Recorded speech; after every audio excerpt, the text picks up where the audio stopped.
telah memotivasi lebih dari ratusan ribu orang dari berbagai kalangan, berpengalaman belasan tahun, membawakan seminar di ratusan perusahaan dan organisasi. Untuk BUMN dan kementerian, saya atau tidak, dunia kita sedang berubah. Di lebih dari 30 kota besar di Indonesia. Berhasil membantu orang-orang meraih sukses dan perubahan hidup, membawa peningkatan produktivitas dan pencapaian target. Dengan gayanya yang inspiring, fun,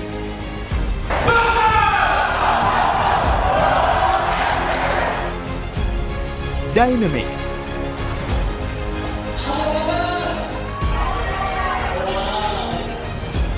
creative,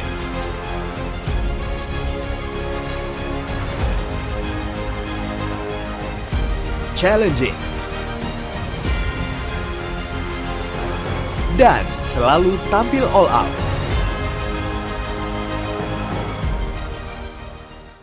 Halo teman-teman semuanya, apa kabar? Kembali lagi bersama saya Ruby Herman di program Rahasia Investasi Sukses. Bicara soal investasi, kita bakal ngomongin investasi, ini leher investasi, leher ke atas gitu kan ya. Kita bicara tentang bagaimana mindset-nya. Nah, narasumber hari ini adalah seorang achievement motivator. Beliau juga penulis 5 buku bestseller dan juga beliau berkecimpung di marketing and leadership coach. Please welcome ada Coach Haryanto Kandani.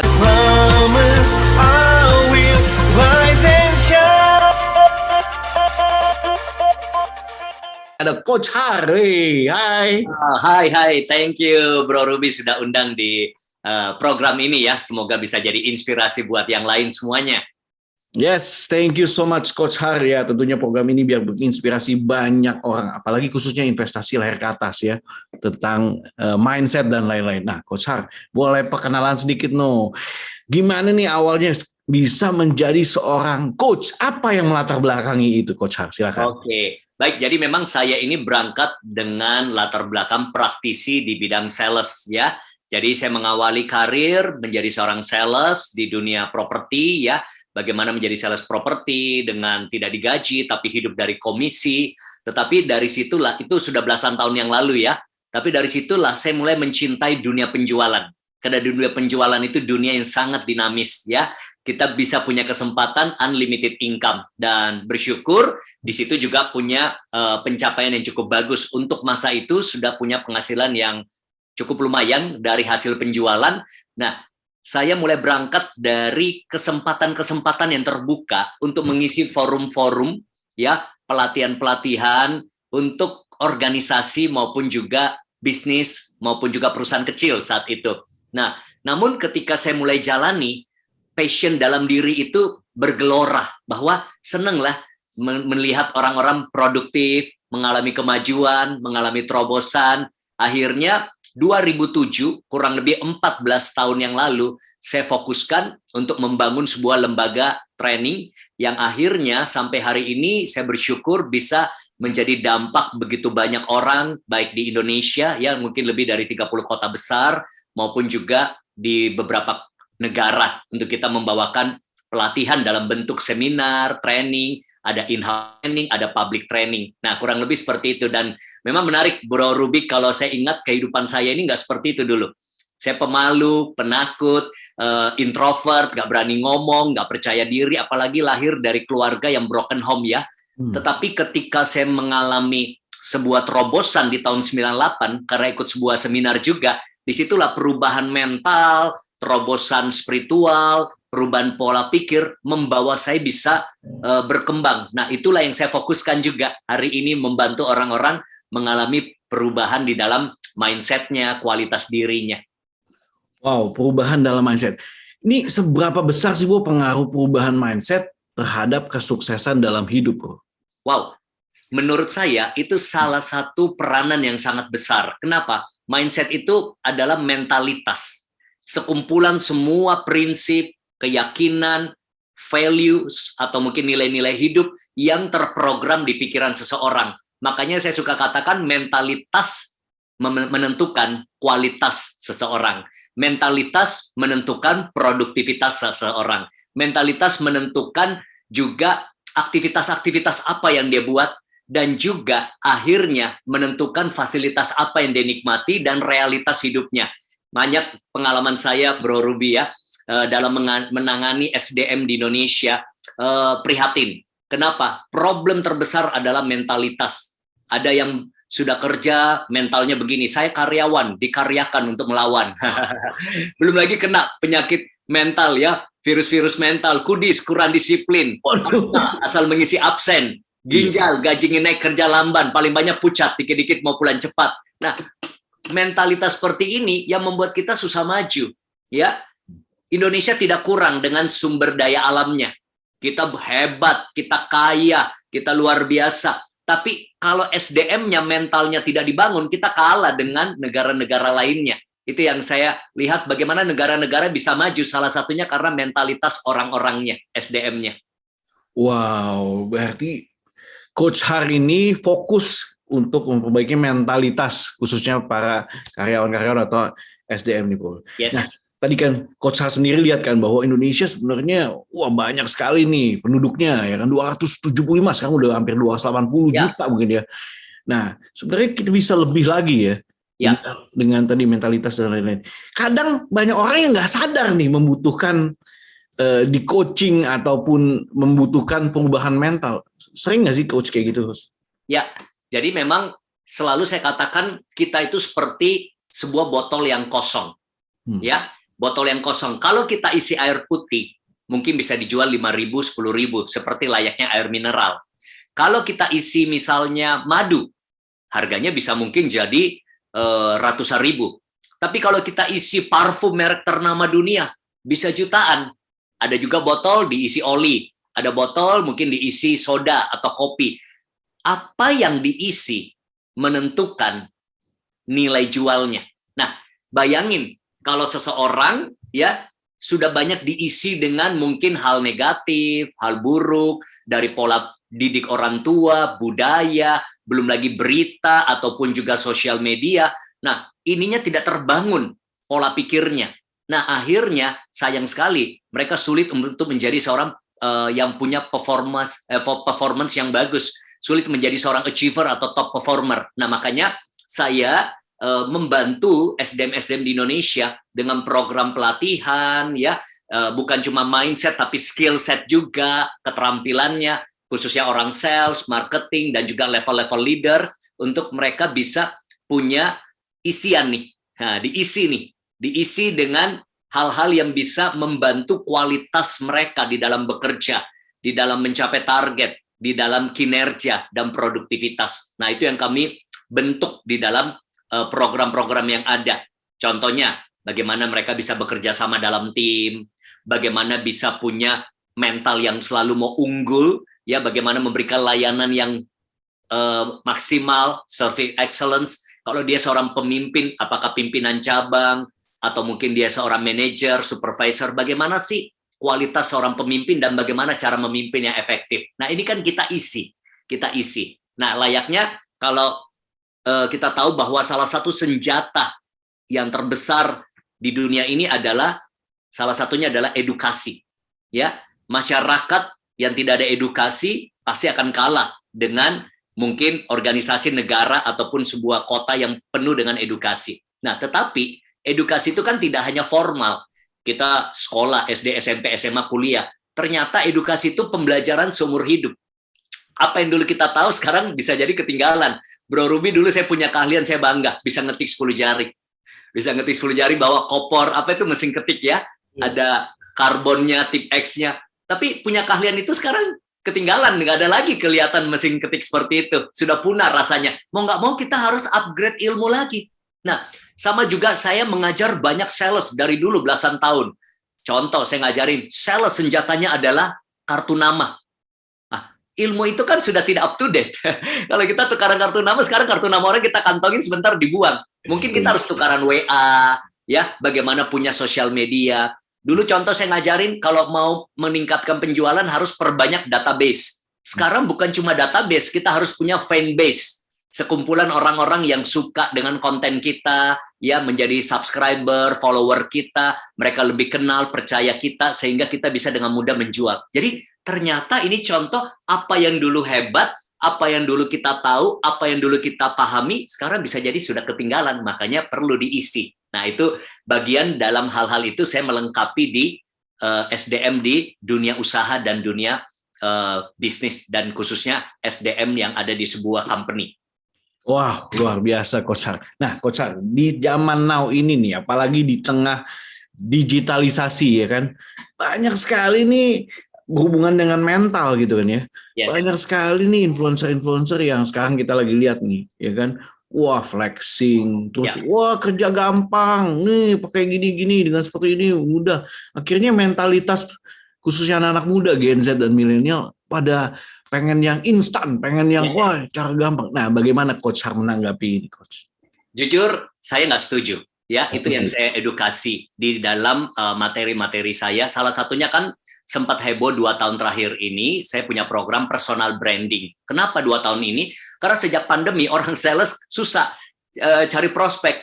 Mau ketemu, orang takut ketemu. Ya, yang biasanya dia canvassing, biasanya dia buka pameran, biasanya bagi brosur, atau mungkin ketemu customer-nya takut gitu. Nah, tetapi dengan personal branding, ternyata kita bukan cuma cari customer bisa cari kita. Kalau kita stand out, artinya apa? Kita yang diingat, kita yang dipercaya. Misalnya mau beli properti, ingatnya siapa? Ketika mau beli otomotif, ingatnya siapa? Ketika mau beli asuransi, ingatnya siapa? Nah, itu personal branding. Nah, tetapi personal branding ini kalau kita salah kelola, kita bisa jadinya flexing. Kita bisa jadinya pencitraan palsu. Ini sisi gelapnya. Kita hidup dalam kepalsuan. Nah, saya suka katakan bahwa kita perlu menjaga namanya kualitas. Ya, ini yang saya prihatin, Bro Ruby. Kenapa? Banyak orang membangga-banggakan, misalnya kekayaannya sultan, crazy rich, oke lah. Tetapi ada beberapa malah sebenarnya sesuatu yang terlalu overclaim, sesuatu yang terlalu heboh, padahal kualitasnya nggak seperti itu. Masih banyak kok yang jauh lebih kaya, lebih hebat, diam-diam aja. Ya, nah akhirnya itu membuat, karena kan hidup ini kalau bukan kita dipengaruhi, kita mempengaruhi. Akhirnya banyak anak-anak muda jadi terinspirasi secara kurang bagus. Ya, jadinya cari yang instan. Oh bangga kalau bisa sultan, ya boleh lah. Tapi menurut saya, Bro Ruby tentu tahu ya, dalam hidup itu ada namanya proses. Ya, sesuatu yang instan malah kadang-kadang tidak bertahan. Ya, makanan instan dengan makanan yang mungkin diproses lebih sehat yang diproses. Ya, nah inilah serba instan ini akhirnya banyak orang terinfluence oleh influencer-influencer tertentu dengan cara-cara yang kurang edukatif menurut saya. Jadi menghalalkan segala cara, menipu, atau mungkin berkedok kelihatannya keren, kaya, sultan, tapi ternyata di belakangnya tidak punya kualitas yang mendukung. Nah itu kalau saya ditanya, saya prihatin. Saya prihatin ya, justru kita harusnya menginspirasi dengan prestasi, ya, dengan mungkin kebaikan, dengan mungkin juga bagaimana keunggulan kita dalam bekerja, ataupun karya-karya kita. Kita bisa unggulkan karya-karya kita dengan kualitas karakter yang baik. Bahkan juga Bro Ruby ya tentu lihat ya, banyak sekarang konten-konten justru laris, konten-konten ya yang membodohi masyarakat, ngepranknya masih mending kalau ngeprank lucu-lucu. Kadang-kadang ngeprank sudah keterlaluan gitu ya. Nah, untuk mencari sebuah sensasi atau settingan, kadang-kadang di setting begini berantem, nanti skandal begini supaya bisa pansos. Nah, saya jujur prihatin. Kita perlu branding, tapi kita bisa branding dengan konten yang positif, kita bisa dengan karya yang bagus, prestasi yang unggul, kualitas diri yang kita tampilkan. Itu kalau yang saya punya pandangan, Bro Ruby. Nah, Coach Har, mungkin Coach Har bisa juga sharing juga buat para penonton nih, khususnya yang masih Gen Z dan juga milenial. Nah, bagaimana menurut pendapat Coach Har untuk menemukan jati diri mereka? Karena kan mereka sekarang melihat sebuah figur, akhirnya kecewa dan banyak yang menipu, banyak yang tertipu mungkin ratusan juta, miliaran bahkan gitu kan. Gimana nih untuk mensortirnya, Coach Har? Oke, kalau untuk menemukan jati diri kita, ya saya ada beberapa panduan simple ya, khususnya buat Gen Z misalnya dan generasi muda. Yang pertama, temukan apa yang menjadi potensi kita. P yang pertama, potensi. Setiap orang diciptakan Tuhan pasti ada bakat, atau mungkin keahlian, ataupun potensi, sekecil apapun. Bahkan kita lihat, kalau orang sampai bisa jadi tukang bangunan, itu potensi loh. Belum tentu kita bisa potong keramik, atau mungkin ngecat itu rapi. Kalau orang mungkin bisa jualan bakso, karena dia bikin bakso, itu juga sebuah keahlian. Nah, potensi yang diasah akan menjadi kompetensi. Setiap orang potensinya beda-beda. Ada yang di komunikasi, ada yang nyanyi, ada yang sport, ada mungkin desain. Nah, temukan dulu potensi apa yang kita miliki dalam diri kita. Bukan berbicara seberapa banyak potensi kita, tapi bagaimana potensi itu dipertajam dan diasah menjadi kompetensi. Yang kedua adalah bagaimana kita menemukan passion atau gairah dalam diri kita. Ada yang gairahnya mungkin di dunia kuliner, ada yang gairahnya di dunia broadcasting, ada dunia mungkin entertainment, ya. Karena sesuatu yang menggairahkan kita akan jalaninya dengan sangat-sangat enjoy dan maksimal. Itu yang menjadi bisa kunci keunggulan kita. Yang ketiga adalah perhatikan personality kita, ya. Menemukan jati diri kita, kenali kepribadian kita. Ada orang memang kepribadian itu senangnya tampil di depan umum. Ada orang justru senangnya di belakang meja. Ada orang senangnya berurusan dengan angka-angka, data-data. Ada yang sukanya dengan mesin-mesin. Ada yang sukanya dengan orang. Ya, mungkin dia cocok jadi sales, marketing. Ada yang sukanya mungkin dengan komputer, mungkin IT, digital, komputerisasi, informatika.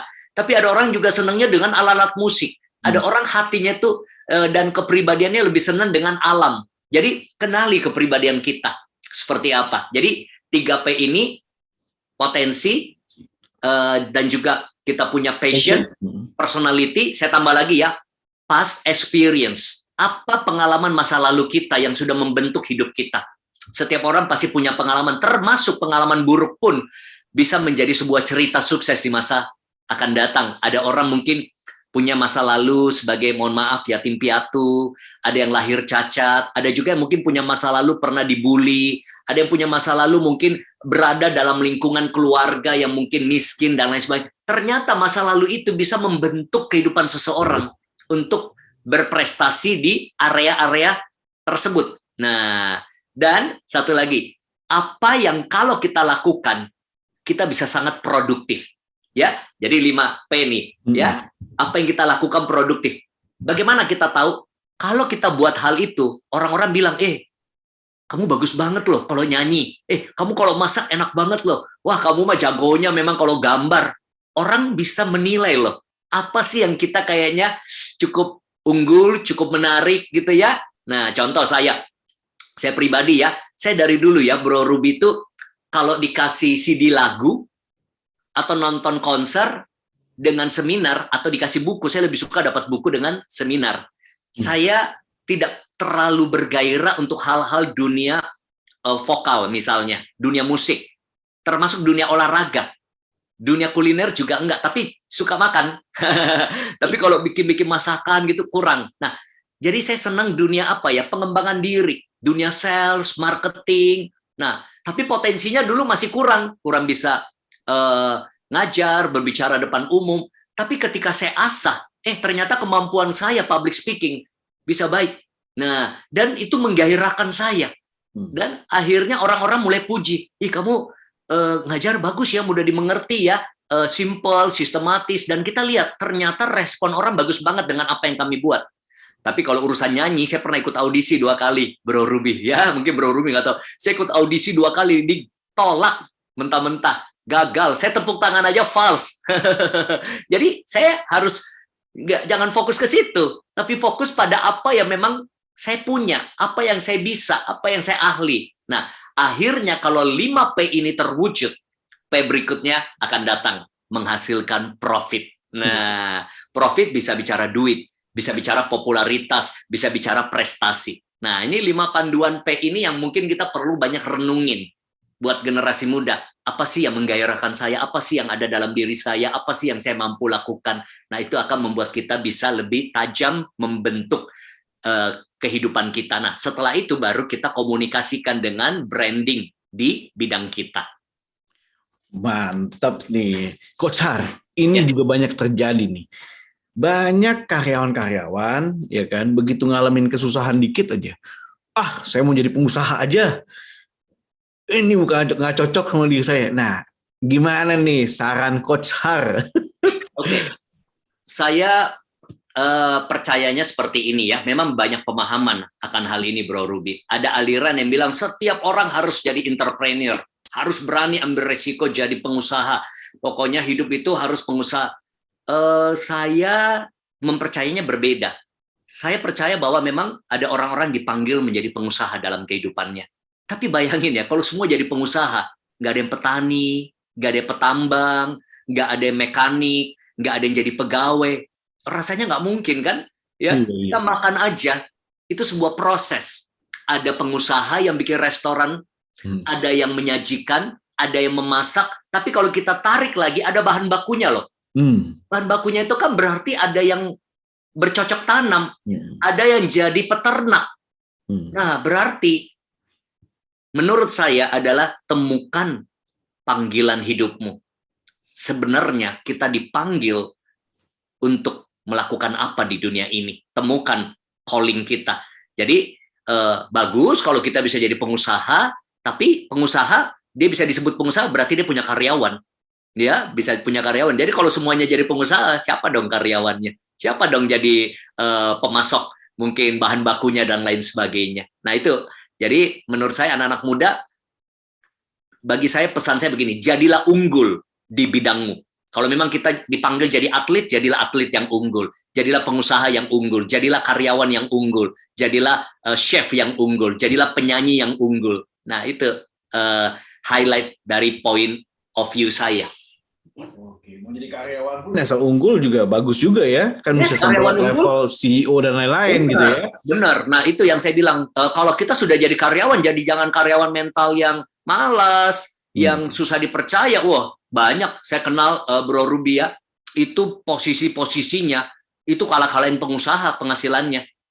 Kan pengusaha juga levelnya banyak, dari pengusaha UKM sampai skala besar. Tapi banyak pengusaha kelihatannya keren, tapi pusing tiap hari untuk cash flow-nya, modalnya, dan penghasilannya. Mereka sudah kerja capek-capek bangun bisnisnya, ya penghasilan misalnya sekian juta, belas juta, dan puluhan juta. Tapi ada level-level karyawan yang ratusan juta bayarannya.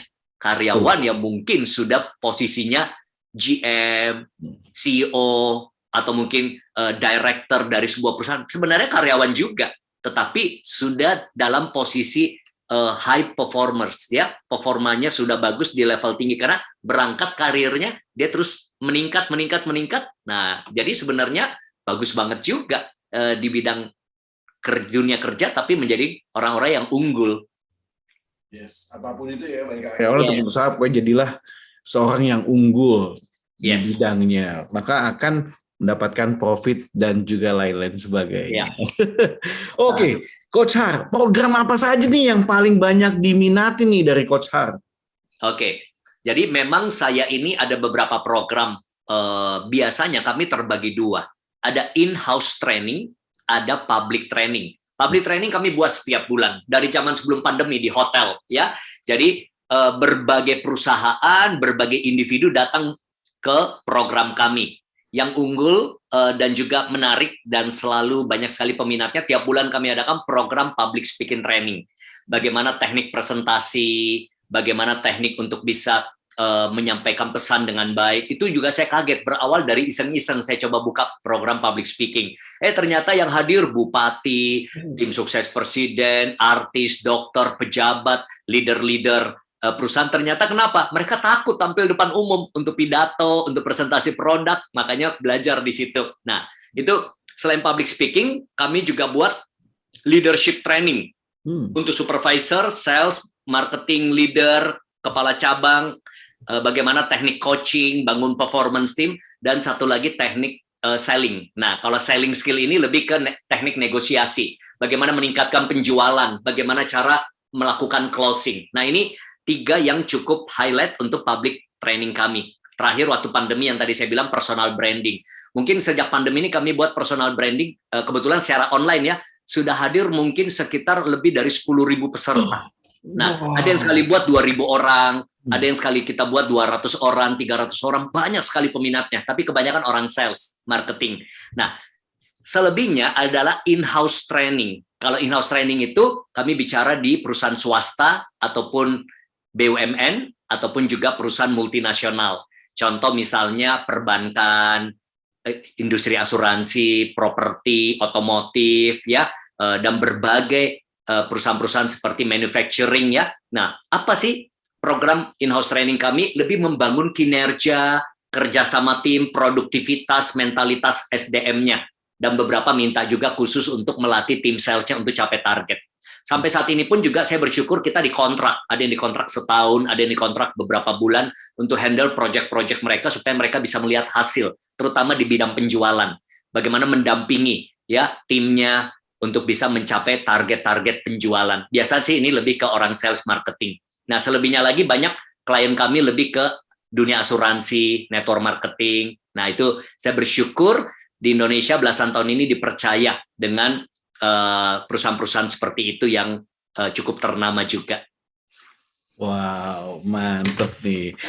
Jadi Coach Haryanto sendiri dikenal sebagai orang yang membantu juga nih, membantu di company, kemudian personal juga. Jadi semua nih tahu nih. Oke, Coach Har, ini rencana ke depannya ada apa nih? Mungkin planning dari Coach Har sendiri. Ya, jadi memang rencana ke depan memang saya pengen buat program yang bisa menjangkau lebih masif lagi, menginspirasi orang-orang di Indonesia, bahkan di luar. Karena begini, beberapa yang melihat program kami memang cukup ada nilainya. Jadi mereka kalau berbayar itu cukup mahal. Ya, cukup mahal per orang. Ada yang program kami 5 juta per orang. Kalau zaman dulu di hotel 15 juta per orang. Ya, paling murah kalau online pun 495.000, 1 juta lah kurang lebih ya online. Apalagi kalau offline. Nah, saya punya hati pengen berbagi dengan edukasi ilmu. Jadi mungkin di Maret ini saya akan launching sebuah program secara online. YouTube Live, Zoom, semua orang bisa hadir untuk berjumpa. Jadi 1 jam bersama Haryanto Kandhani. Ya, bagaimana saya berbagi ilmu, edukasi, strategi, inspirasi secara gratis. Ya, gratis tanpa ada hal yang kita mau promosi atau jualan. Benar-benar mau berbagi saja. Nah, itu yang saya fokuskan. Dan saya pengen membangun lebih banyak lagi mental orang-orang yang ada di berbagai aspek ya di Indonesia ini. Makanya juga buat para yang mendengar hari ini melihat, kalau mau tahu program-program Coach Haryanto Kandhani bisa lihat di link bio Instagram saya. Di situ ada program-program unggulan kami, bisa diklik aja lihat apa-apa aja programnya di @Haryanto Kandhani ya di Instagram. Saya cukup aktif juga bikin konten-konten yang bisa menginspirasi banyak orang. Wow, mantap. Teman-teman jangan lupa untuk follow @Haryanto Kandhani Instagramnya. Di situ bisa lihat ada program-program apa saja ya. Dan di bulan Maret juga akan ada 1 jam bersama Haryanto Kandhani. Yes, dan itu kita rutin buat nantinya tiap bulan. Rutin ya. Ada topik-topiknya yang akan dibahas ya. Ada topik-topiknya. Jadi tentang strategi ya, keuangan, bagaimana juga kreatif berpikir, bagaimana inovasi, pertumbuhan diri, dan lain sebagainya. Itu saya sudah mulai rancang dengan tim, kita akan launching di Maret, dan benar-benar berupa sesuatu yang free. Tapi benar-benar kami kasih daging, ilmu semua, dan tidak bayar. Tim saya bertanya, kenapa seperti itu alasannya? Saya bilang sudah waktunya saya berbagi, dan biar orang berjumpa langsung, karena kadang-kadang ada yang bilang, wah, mahal ya, wah kami nggak bisa ikut, kami gini ya. Jadi saya mau ambil sebuah segmen yang benar-benar ini loh, saya juga hadir tanpa harus mereka charge berapa, nah tetapi benar-benar kita bagi sesuatu. Minimal hidup saya bisa bawa dampak lah, itu hati saya. Orang-orang bisa dapat manfaat dari apa yang saya punyai, apa yang saya ketahui, apa yang menjadi kemampuan saya, minimal bisa berbagi ya, rutin tiap bulan. Rutin tiap bulan. Oke, wow, luar biasa. Teman-teman jangan lupa untuk nonton nih, saksikan 1 jam bersama Coach Haryanto Kandhani. Coach, satu pertanyaan terakhir nih. Apa yang menjadi rahasia suksesnya Coach Haryanto Kandhani? Mungkin boleh di-share biar bisa menginspirasi banyak orang. Yes, tentu yang pertama kita selalu mengandalkan Tuhan ya dalam hidup ini. Namun kalau kita bicara rahasia sukses adalah saya selalu untuk mengembangkan kapasitas saya secara rutin. Kapasitas diri harus selalu diperkembangkan oleh diri saya, untuk apa? Saya bisa berkembang secara pengetahuan, secara kemampuan, secara strategi-strategi terbaru. Oleh karena itu, jangan pernah berhenti belajar. Itu filosofi saya, ya. Karena hidup ini tidak pernah berhenti mengajari kita. Jadi, ketika kita terus upgrade diri kita terus up to date, kita harus terus relevan, kita akan bisa menjadi orang-orang yang terus menghadapi perubahan zaman yang begitu cepat terjadinya. Wow, luar biasa. Wah, nggak berasa nih ngobrol sama Coach Haryanto. Terinspirasi banget. Saya pun, langsung semangatnya langsung bangkit. Nah, pastinya juga teman-teman juga ingin terinspirasi lebih lagi. Silakan langsung follow Instagramnya @haryantokandani dan dapatkan juga program-program yang luar biasa yang akan mengubahkan kehidupan Anda. Tentunya dengan skill ya yang di-upgrade, bukan cuman flexing dan lain-lain. Nah, ini luar biasa. Teman-teman bisa meningkatkan skill teman-teman dan juga bisa berdampak buat banyak orang dan juga berdampak buat negara ya. Coach Haryanto Kandani, thank you so much sudah berbagi. Sukses buat Coach Haryanto Kandani yang berbagi terus nih buat bangsa Indonesia biar semakin maju lagi. Yes. Mungkin ada kalimat penutup dari Coach Haryanto?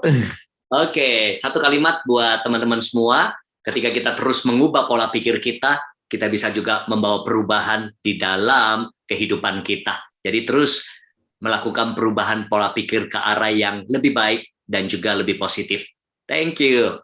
Thank you Coach Haryanto Kandani. Ya, teman-teman, demikian ngobrol bincang Rahasia Investasi Sukses kali ini bersama Coach Haryanto Kandani. Semoga bisa bermanfaat dan jangan lupa untuk sebarkan video ini ke banyak orang.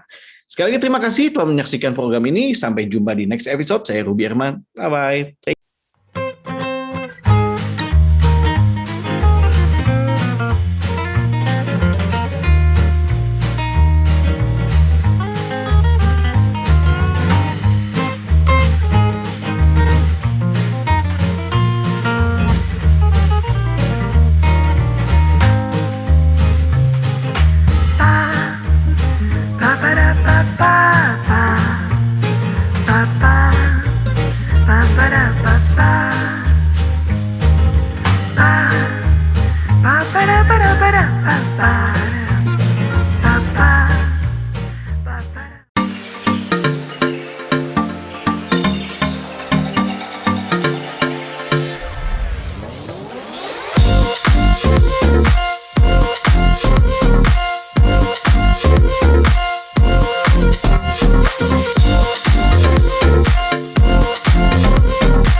Selamat datang di Rins, Rahasia Investasi Sukses. Tempat di mana orang-orang sukses membuka rahasia sukses mereka. Berbagi pengalaman jalan menuju sukses yang tidak didapat dalam semalam. Melainkan dengan konsistensi, fokus, dan dedikasi. Kesuksesan yang mereka capai sekarang melewati banyak rintangan. Tetapi tidak akan pernah menghapuskan harapan. Dengan berinvestasi, Anda akan selalu terpacu untuk menjadi pribadi yang lebih baik. Bekerja cerdas dan bertekad keras. Karena investasi yang sukses adalah bukan menghindari resiko, tetapi bagaimana cara Anda mengelola resiko. Rins adalah tempat bagi Anda yang ingin maju, yang tidak suka mengeluh, dan berkarya dengan sungguh-sungguh. Rubah mindset Anda menjadi mindset seorang pemenang, seorang yang jeli melihat peluang. Manfaatkan waktu yang Anda miliki dengan menambah wawasan dan mengasah pola pikir bersama Rins, Rahasia Investasi Sukses.